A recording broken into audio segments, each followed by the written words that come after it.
ई तो है वेद शास्त्र हो रमैया राम, गुरु दिहल मोहि थापि हो रमैया राम। नमस्कार दोस्तों, मैं अविनाश दास रेशनल कबीर यूट्यूब चैनल में आप सबका हार्दिक स्वागत करता हूं।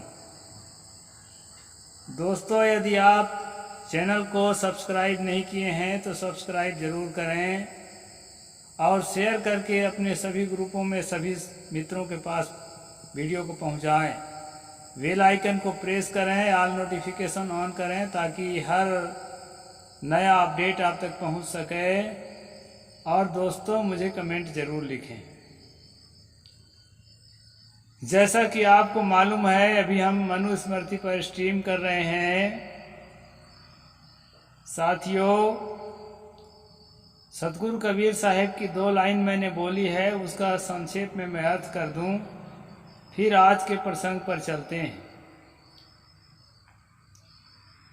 सतगुरु कबीर साहब की पंक्तियां हैं, ई तो है वेद शास्त्र हो रमैया राम, गुरु दिहल मोहि थापि हो रमैया राम। सतगुरु कबीर साहब लोगों की ओर से कहते हैं, अर्थात सतगुरु कबीर साहब से लोग कह रहे हैं कि ऐ कबीर साहेब, ये वेद शास्त्र है, इस पर तर्क नहीं किया जाता है। ये जो है,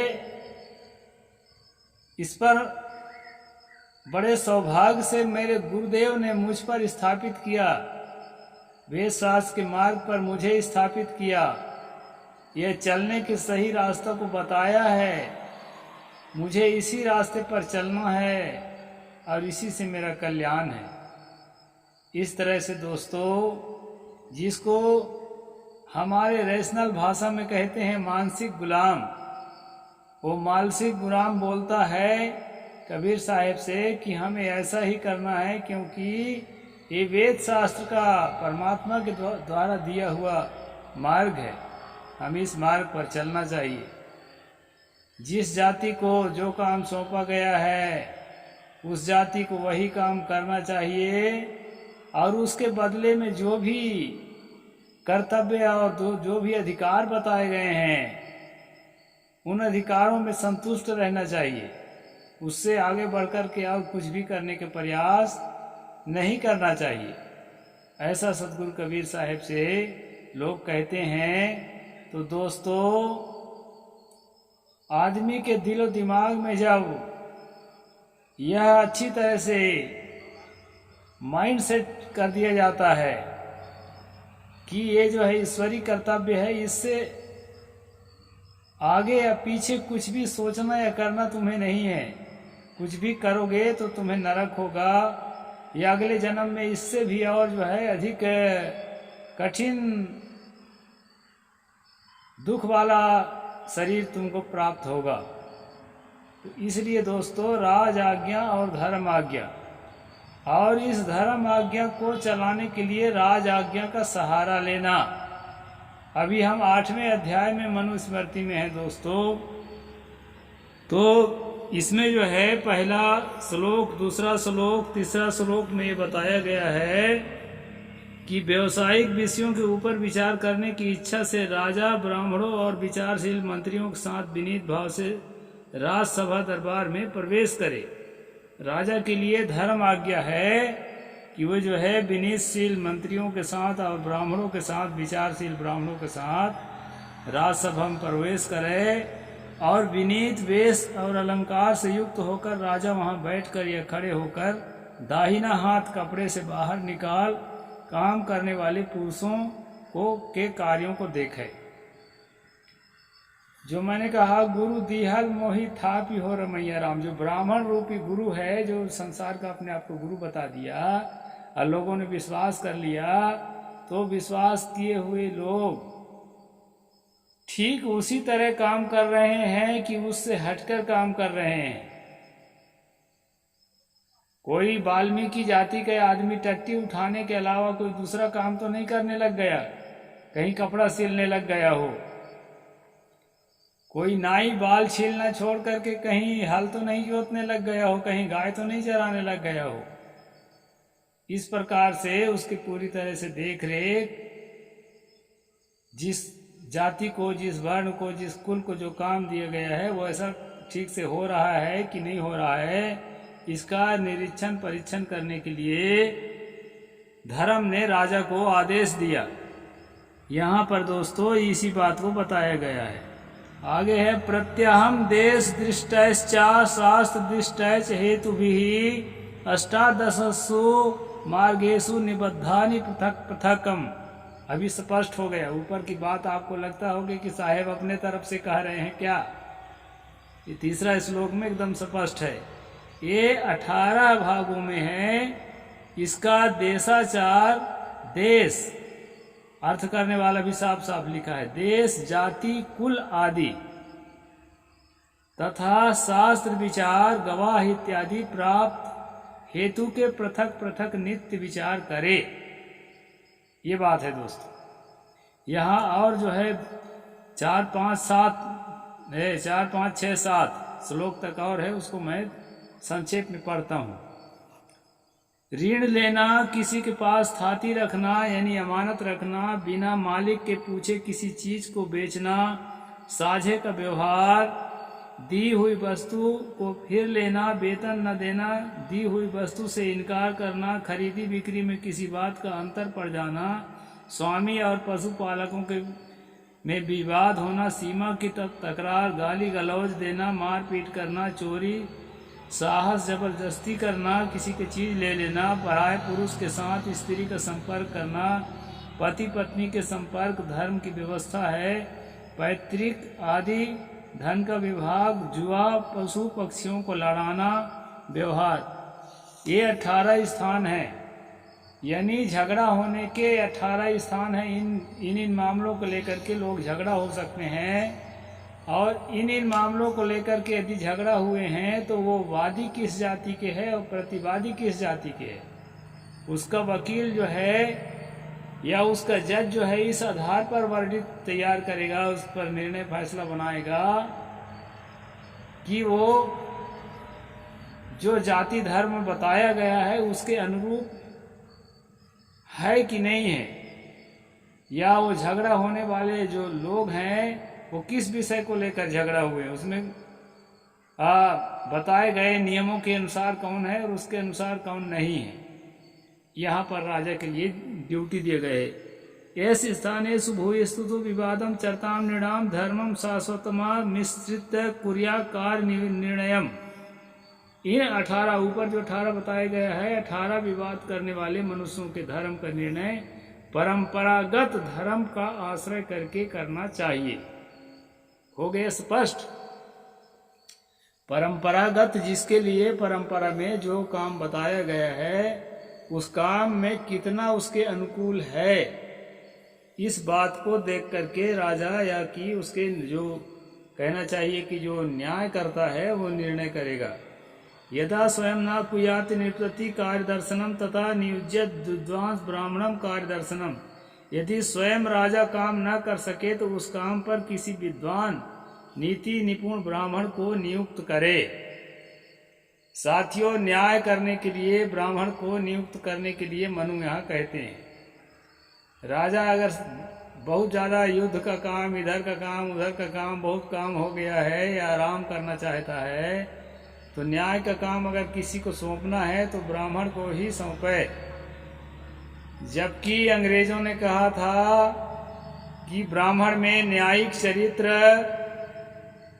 अच्छा नहीं होता, इसलिए ब्राह्मण को न्यायाधीश का पद नहीं देना चाहिए। ये अंग्रेजों ने कहा था दोस्तों।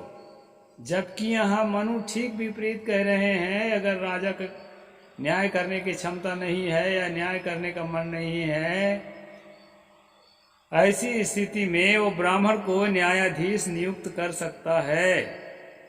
स्वस्य कारण संप्रभयो त्रिभिवृतः सभामेव प्रविशात ग्रायामासीना स्थित एवं वह ब्राह्मण कार्य देखने में चतुर 3 अन्य ब्राह्मणों के साथ राजसभा में बैठकर या खड़े होकर राजा के कार्यों को भली भांति देखे।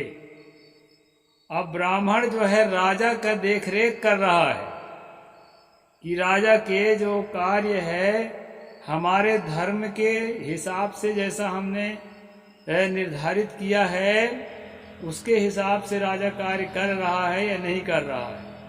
फिर वो जो है उसको मंत्रणा करे, सलाह दे, उसके आधार पर फिर राजा अपना सुधार करे। इस प्रकार दोस्तों राजा तो एक कठपुतली है, उसका सूत्रधार ब्राह्मण ही है मनु के अनुसार राजकाज चलाने के लिए। यस्मिन देशे निषिद्धन्ति विप्रा वेद त्रिया राजा राज्ञाश्चाधिकृतो विद्वान ब्राह्मणस् तथा सभाम विदुः। जिस सभा में वेद जानने वाले 3 ब्राह्मण बैठते हैं और राजा का प्रतिनिधि विद्वान ब्राह्मण बैठता है, उस सभा को ब्रह्म सभा, चतुर्मुख ब्रह्म सभा के तुल्य कहते हैं। यहाँ चतुर्मुख जो है टीकाकार ने अपने तरफ से डाल दिया है दोस्तों। वैसे ब्रह्मा का यहाँ पर वेद जानने की बात कही गई है, जबकि मनु स्मृति में अभी तक पूरे शुरू से आखिरी तक 3 ही वेद का वर्णन आता है। यहाँ भी वेद विद त्रयः ये लिखा है। त्रय के मतलब 3 होता है, 4 के लिए चतुर लिखना पड़ता है। तो यहाँ जो है स्पष्ट है। तो तीनों वेद को जानने वाले जो ब्राह्मण हैं, मनु कहते हैं कि सभा में ऐसे 3 ब्राह्मण बैठे हों, ऐसे 3 विद्वान ब्राह्मण प्रतिनिधि बैठे हों, उनके निर्देशानुसार जो है न्याय निर्णय होना चाहिए। यह है कहने का मतलब। जहाँ सभा में धर्म अधर्म से विरुद्ध होकर आता है, यदि वहाँ सभासद अधर्म को शल्य काटते हैं तो वे ही लोग उस अधर्म रूपी कांटे से विद्ध होते हैं। यहाँ धर्म का मतलब है कि धर्म के आधार पर जो धर्म में कहा गया है, वर्णाश्रम व्यवस्था के आधार पर जो भी बातें कही गई है, उन्हीं बातों के आधार पर जो है राजा यदि काम करता है तभी वो जो है धर्म के अनुरूप है, नहीं तो धर्म के प्रतिकूल माना जाएगा। इसलिए या तो सभा में न जाए, यदि जाए तो यथार्थ बोले। कुछ बोलने और कुछ न बोलने से मनुष्य पाप भागी होता है। जिस सभा में सभासदों के सामने अधर्म से धर्म और असत्य से सत्य मारा जाता है, वहाँ उस पाप का सभासद नाश हो जाता है। इनका धर्म और सत्य क्या है दोस्तों, आगे एकदम स्पष्ट हो जाएगा। तो ये श्लोक आया है, आगे इसको मैं बोल देता हूँ। बहुत प्रसिद्ध है, पूरे दुनिया में चलता है। जहाँ जहाँ भी हिंदू धर्म का प्रचार है खूब जोरों शोरों से चलता है। वो श्लोक आ गया। धर्म एव हतो हंति धर्मो रक्षति रक्षितः तस्मात् धर्मो न हंतव्यो मोनो धर्मो हतो वधीत। ये श्लोक है दोस्तों। नष्ट हुआ धर्म ही नाश करता है और रक्षित किया हुआ धर्म ही रक्षा करता है। नष्ट हुआ धर्म कहीं हमें नष्ट न कर दे, इसलिए धर्म का कभी नाश न करना चाहिए। यानी निर्धारित बातें जो है जिसके लिए, उसके अनुसार ही आपको जीवन जीना है। एक बात। दूसरी बात, आजकल इस श्लोक का सबसे ज्यादा प्रयोग होता है आतंकवाद में दोस्तों। जैसे अभी बहुचर्चित जो है एक विषय आया था कि मुसलमानों के कुरान के 26 आयत मनुष्य को हिंसा के लिए प्रेरित करने वाले हैं, ऐसा जो कहा गया था। हालांकि वो मेरे जानकारी के अंदर नहीं है, लेकिन मैं आपको बता दूं, यहाँ जो 1-2 बार मैं मॉब लिंचिंग का शिकार हो चुका हूँ, इसलिए मैं जानता हूँ। ये जो धर्म, ये थोड़ा सा, पूरा श्लोक नहीं, यहाँ 3 शब्द को लेते हैं। धर्मो रक्षति रक्षिता। एक इसका अर्थ ये है कि धर्म अगर रक्षित है, धर्म की अगर हम रक्षा कर रहे हैं तो वो धर्म हमारी रक्षा करता है। इसलिए धर्म की रक्षा करना हमारा सबसे पहला काम है।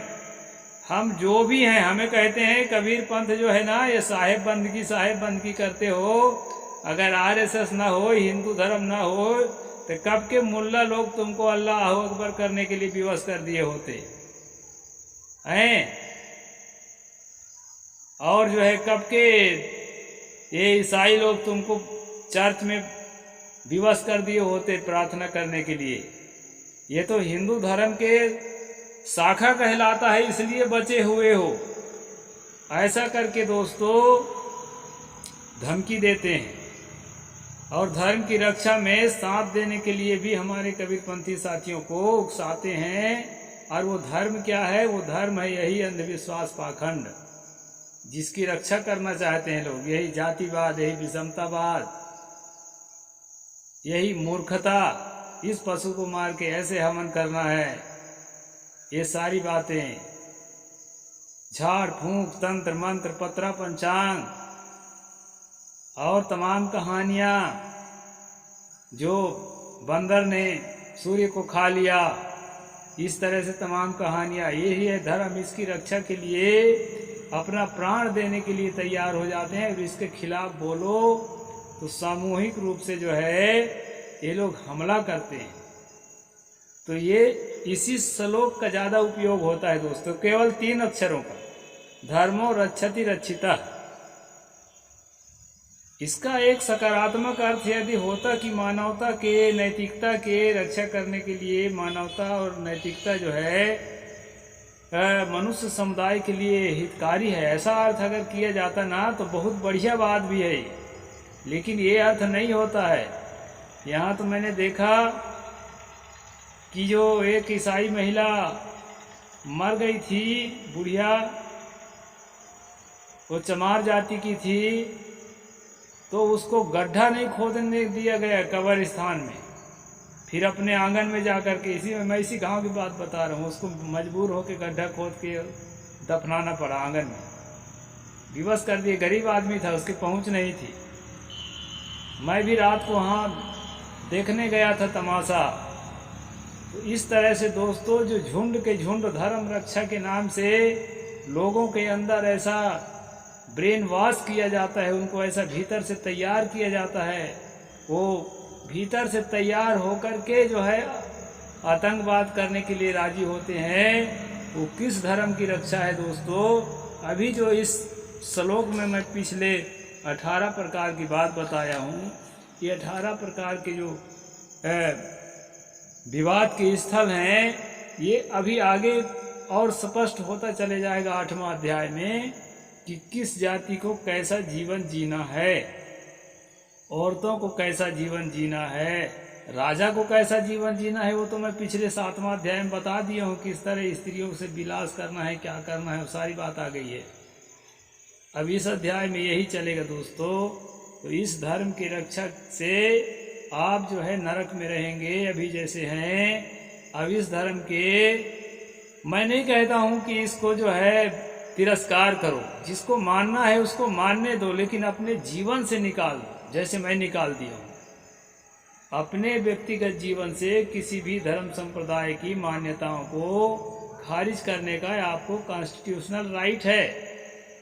तो जो भी पीड़ित वर्ग के, ओबीसी वर्ग के, एससी वर्ग के, एसटी वर्ग के लोग जिनके समझ में आती है, तो वैसे कचरा को अपने दिमाग से बाहर निकाल देना चाहिए और उसके जगह पर हीरा भर